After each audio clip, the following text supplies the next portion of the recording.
Salut, c'est Trado, content de vous retrouver pour la mise à jour de l'analyse technique du CAC 40. On va commencer comme d'habitude par les marchés américains qui ont rouvert après une séance de fermeture. Le Nasdaq toujours en bonne forme, hein, puisque comme vous pouvez le constater, c'est une séance positive, une nouvelle séance de progression à 0,6%. Dans un contexte de structure pour l'instant baissière, et elle sera baissière tant qu'on ne clôturera pas au-dessus de 21 834.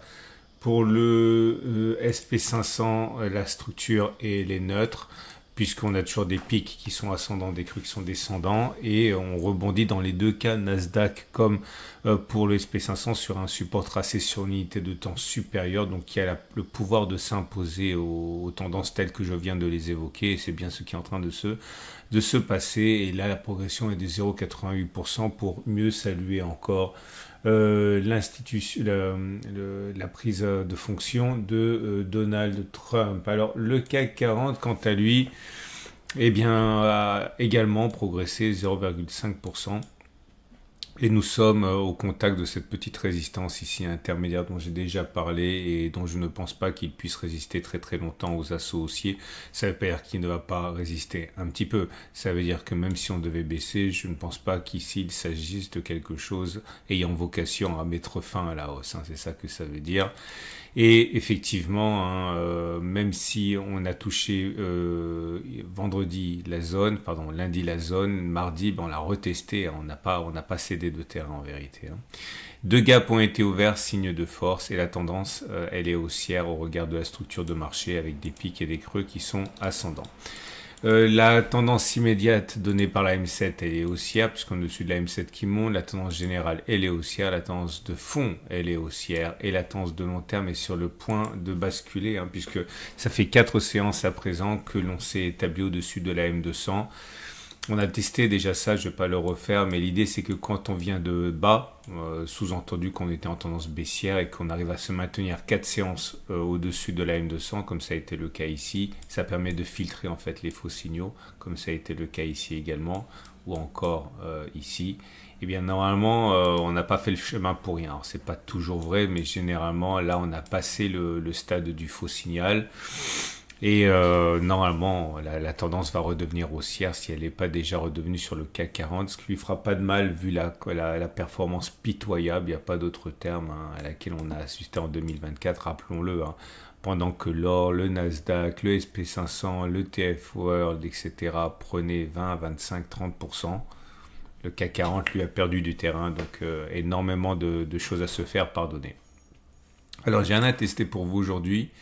J'aimerais donc faire un petit peu de pédagogie et répondre à ceux qui me disent qu'ils aimeraient bien avoir un petit peu plus d'Ishimoku. Bah, du coup, on va faire un petit peu d'Ishimoku.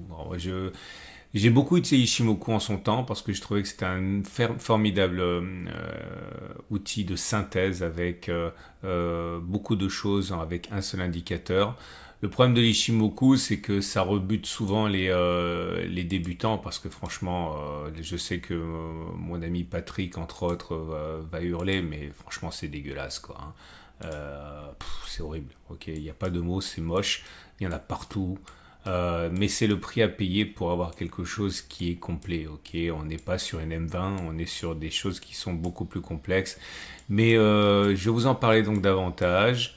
Et comme faire du blabla pour faire du blabla, ça rentre moins bien que de faire du blabla pour l'utiliser. On va utiliser aujourd'hui simplement le nuage. Vous savez bien, vous connaissez le nuage, hein, puisque vous en parle souvent, notamment avec ma stratégie préférée du twist. Alors justement, la stratégie du twist que vous connaissez, c'est quelque chose que j'ai retenu de ma période Ishimoku, même si j'ai jamais été exclusivement Ishimoku, c'est quelque chose que j'ai beaucoup aimé. Donc là maintenant, je vais enlever sur les 5 courbes, je vais en enlever 2. Je vais enlever la Tenkan et je vais garder et je vais enlever la Kijun. Bref, et je vais garder uniquement le nuage et la lagging span. Alors pourquoi? Parce que tout d'abord le nuage, donc c'est la SSA et la SSB, bah, quand c'est vert c'est haussier, quand c'est rouge c'est baissier. Okay, et il est projeté en avant. Il faudrait compter 26 bougies pour avoir le nuage. Donc 26 devant ça donne le nuage et 26 derrière ça donne la lagging span. Et je ne veux pas donner trop de détails en même temps parce que ça complique les choses pour rien. Et on a coutume de dire que lorsque l'on passe au-dessus du nuage, eh bien, on est en train de mettre en place une tendance haussière. Okay, puisqu'en gros, le nuage, pour moi, c'est la tendance de fond. Et l'idée, c'est que l'intérêt de la lagging span, la courbe bleue, qui est donc 26 périodes en arrière, vous comptez 26 bougies, vous allez arriver là. Okay, et là, c'est le niveau de clôture 26 bougies en arrière. C'est pour ça que sur la bougie précédente, on était là pour la lagging span, 26 bougies en arrière. Et l'idée, c'est que la lagging span, c'est une sorte de filtre de confirmation. Et l'idée encore, c'est que quand il se passe quelque chose d'important, eh bien pour être sûr que ça s'est vraiment bien passé, il faut que la lagging span le fasse aussi. Et en l'occurrence, ici, ce qui est intéressant, c'est qu'on est passé au-dessus du nuage. On a donc inversé la tendance qui n'était plus baissière. Et ça a été confirmé par la lagging span qui passe au-dessus du nuage. Alors le problème, c'est qu'on va essayer, on est obligé de remonter dans le temps pour vous montrer quelques exemples. Regardez ici par exemple. Ok, on essaie de prendre un exemple pas trop dégueu parce que franchement il y en a partout avec l'Ishimoku. Voilà, ici.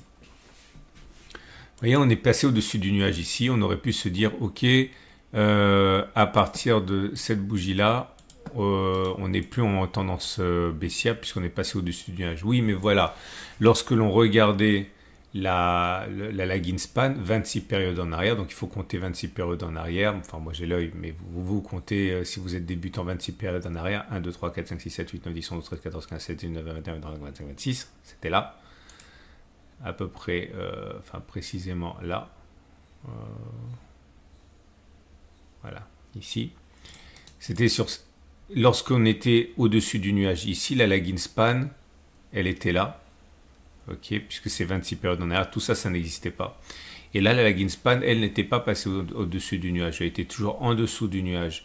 Donc ça voulait dire, attention, il n'y a rien qui est acquis. Et effectivement, on a fait quelques petites bougies de progression et derrière, on a inscrit des nouveaux plus bas. La grande différence, même là, pareil, vous voyez, on pouvait penser qu'on était passé au-dessus du nuage, là. Mais quand on compte 26 bougies en arrière, donc 1, 2, 3, 4, 5, 6, 7, 9, 10, 11, 12, 13, 14, 15, 16, 19, 21, bon bref, ici, ok, vous voyez bien, le niveau de clôture de la bougie doit correspondre à la lagging span, c'est ici. Et bien la lagging span était toujours dans le nuage et pas au-dessus du nuage, donc ce n'était pas confirmé non plus. Donc c'est pour ça que derrière, les traders Ishimoku diront c'est normal qu'on a baissé parce que la tendance n'avait pas été invalidée. Si je vous montre un dernier exemple, ici, voilà, c'est assez parlant. Là, vous êtes passé au-dessus du nuage sur cette bougie-là.